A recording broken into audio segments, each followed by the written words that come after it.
পূর্বাঞ্চলীয় জেনজিয়ান প্রদেশের জুচিকে বলা হয় মুক্তার শহর। বিশ্বব্যাপী মিঠা পানিতে মুক্তা উৎপাদনের ৭০% যোগান দেয় এই প্রদেশ, যেখানে বার্ষিক ব্যবসার পরিমাণ প্রায় $700 কোটি।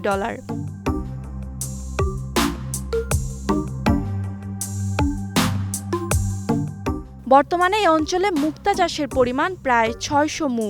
প্রতি মুতে প্রায় ৬,০০০ থেকে ৮,০০০-এর বেশি ঘনত্বের ঝিনুক চাষ হয়ে থাকে। ঐতিহ্যবাহী চাষের পরিবর্তে আধুনিক পদ্ধতি ব্যবহার করায় মিঠা পানিতেও লবণাক্ত পানির সমান মুক্তা উৎপাদন হচ্ছে।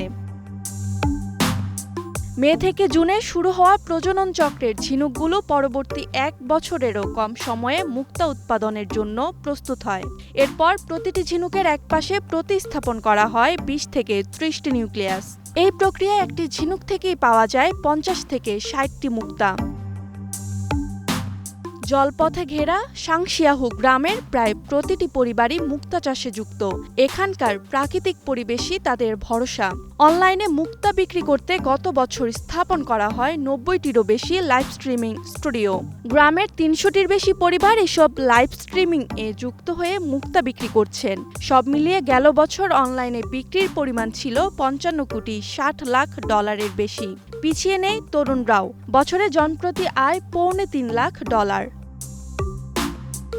২০২৪ সালে প্রযুক্তি নির্ভর উন্নয়ন ও পরিবেশ বান্ধব পদ্ধতির কারণে মুক্তা শিল্পে টেকসই প্রবৃদ্ধি দেখা গেছে। আধুনিক চাষ পদ্ধতি, অনলাইন বিক্রি, বাজারমুখী হওয়ার সুবিধার ফলে গত ৫০ বছরে সাংশিয়াহুর মুক্তা শিল্পে অভূতপূর্ব অগ্রগতি হয়েছে।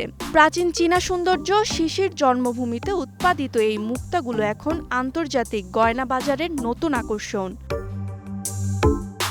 Roksana Rimi, star news.